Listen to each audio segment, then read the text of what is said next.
Good morning मेरे प्यारे बच्चों, ध्यान दीजिए।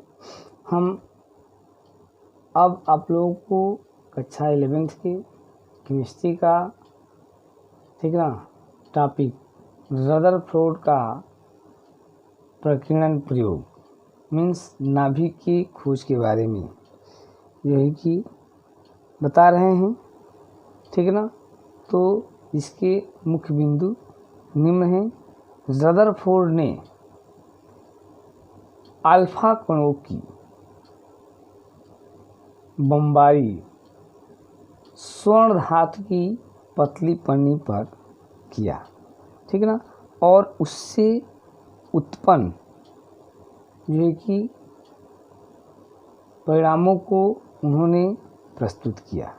तो उनके उत्पन्न परिणाम क्या थे, इसमें हम ध्यान देखते हैं।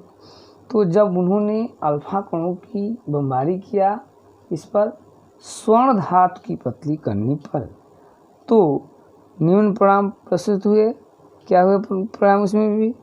तो अधिकतर अल्फा कण धातु की पन्नी से पार होकर बिना विक्षेपित हुए सीधी रेखा में चले गए, ठीक है। दूसरा नंबर था, कुछ अल्फा कण अपने मार्ग से विक्षेपित हो गए, जो कि जिसमें से कुछ कम कोण पर और कुछ अधिक कोण पर विक्षेपित हुए। तीसरा नंबर, बहुत कम अल्फा कण थे जो कि अपने ही मार्ग में वापस आ गए, जैसे किसी ठोस वस्तु से टकराए हों। क्या मिला भाई? जब रदरफोर्ड ने स्वर्ण धातु की पन्नी पर अल्फा कणों की बमबारी किया तो उन्हें निम्न जो है कि परिणाम क्या मिले? तो अधिकांशतः अल्फा कण कैसे गए? सीधे चले गए। कुछ कण अपने मार्ग से विचलित हो गए और बहुत कम कण ऐसे जो कि अपने ही मार्ग में वापस चले आए, ठीक है ना। तो इस प्रकार उत्पन्न परिणामों से रदरफोर्ड ने निम्न निष्कर्ष पर जो है कि ध्यान दिया और बताया कि अधिकतर अल्फा कण धातु की पन्नी से सीधे निकल जाते हैं, ठीक है ना, जिससे सिद्ध होता है कि परमाणु का अधिकांशतः भाग खोखला है, ठीक है ना। दूसरा नंबर, कुछ धनावेशित अल्फा कण परमाणु के केंद्र के निकट से अपने मार्ग से बहुत अधिक विक्षेपित हो जाते हैं। अतः प्रत्येक परमाणु के केंद्र पर एक सूक्ष्म भारी धनात्मक भाग उपस्थित है, जिसे परमाणु का नाभिक या केंद्र कहते हैं। उसने परमाणु के नाभिक की त्रिज्या 10⁻⁻15 मीटर जबकि परमाणु की त्रिज्या 10⁻10 मीटर ज्ञात की और बताया परमाणु का समस्त द्रव्यमान नाभिक पर केंद्रित होता है। तीसरे नंबर पॉइंट में उन्होंने क्या बताया? विक्षेपित होने वाले अल्फा कणों की संख्या बहुत कम होती है, अतः भारी धनावेशित नाभिक का आयतन परमाणु के संपूर्ण आयतन का एक छोटा भाग है, अर्थात नाभिक का 10⁻⁻15वां भाग।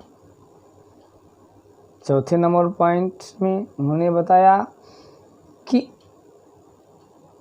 अलग अलग धातुओं की पन्नी पर अल्फा कणों की बमबारी के फलस्वरूप धातु के द्वारा विक्षेपित अल्फा कणों की संख्या भिन्न भिन्न होती है, जिससे सिद्ध होता है कि धातुओं के नाभिक पर उपस्थित धनावेश प्रोटॉनों की अलग अलग होती है।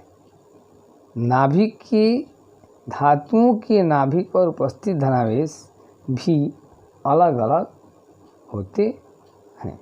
और इसके बाद रदरफोर्ड ने परमाणु का जो है कि नाभिकीय मॉडल प्रस्तुत किया, ठीक है ना, जिसके मुख्य बिंदु निम्न हैं। क्या था भाई परमाणु का नाभिकीय मॉडल उनका? तो रदरफोर्ड के विभिन्न परीक्षणों से प्राप्त निष्कर्षों से परमाणु के नाभिकीय मॉडल का जन्म हुआ, जिसका व्याख्या रदरफोर्ड ने परमाणु नाभिकीय सिद्धांत के अनुसार प्रस्तुत किया, जो निम्न है।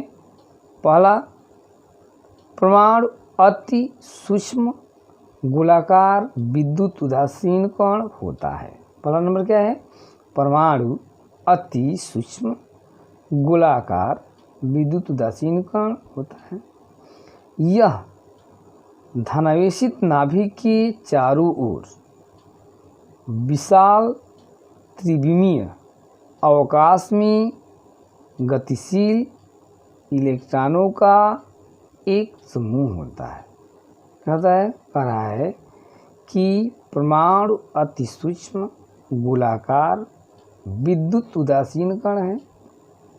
यह धनावेशित नाभिक के चारों ओर विशाल त्रिविमीय अवकाश में गतिशील इलेक्ट्रॉनों का एक समूह है। ठीक है। मॉडल का पॉइंट नंबर 2, परमाणु का केंद्रीय भाग जो अति सूक्ष्म क्षेत्र में केंद्रित रहता है तथा इसमें परमाणु का कुल धनावेश और लगभग समस्त द्रव्यमान निहित होता है, जिसे नाभिक कहते हैं। थर्ड नंबर, भिन्न भिन्न परमाणुओं के नाभिक में धनावेशों की संख्या भिन्न भिन्न होती है। भिन्न भिन्न परमाणुओं के नाभिक में धनावेशों की संख्या क्या होती है? भिन्न भिन्न होती है। परमाणु में इलेक्ट्रॉन नाभिक के बाहर भिन्न भिन्न कक्षों में घूमते रहते हैं। क्या बताया? परमाणु में इलेक्ट्रॉन नाभिक के बाहर भिन्न भिन्न कक्षों में क्या करते हैं? घूमते रहते हैं। अगला नंबर, नाभिक पर कुल केंद्रित धनावेश इलेक्ट्रॉनों की कुल ऋणावेशों के बराबर होता है।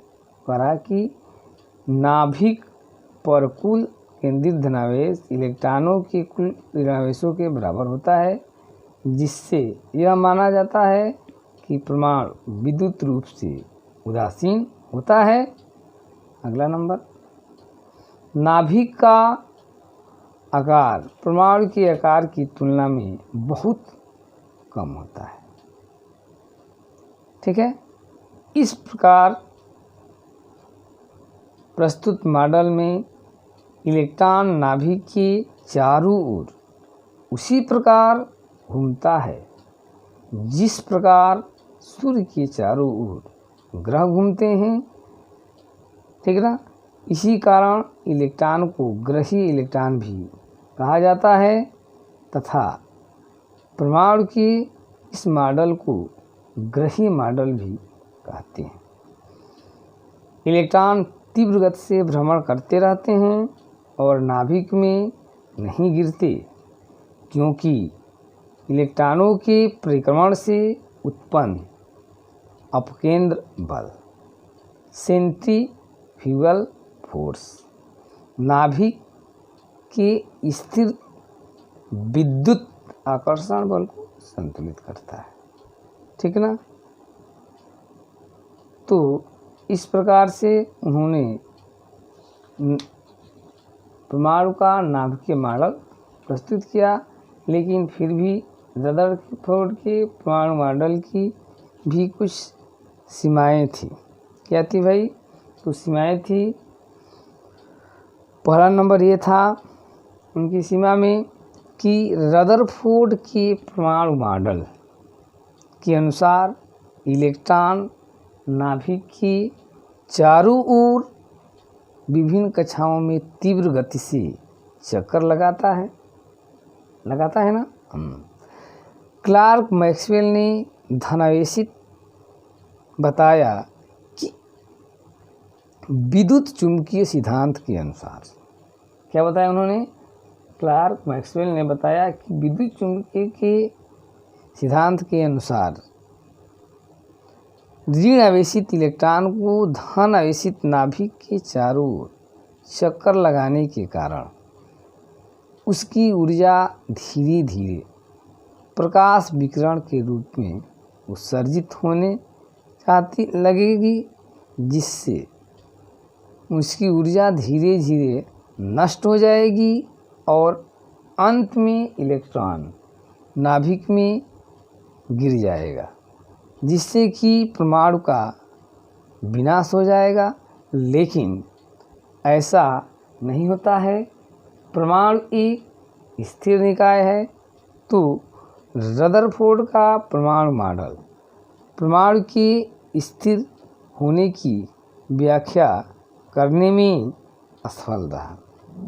सेकेंड नंबर, परमाणु रेखीय स्पेक्ट्रम देता है, जबकि इलेक्ट्रॉन के परिक्रमण से जो ऊर्जा उत्सर्जित होती है उसमें स्पेक्ट्रम सतत होने चाहिए।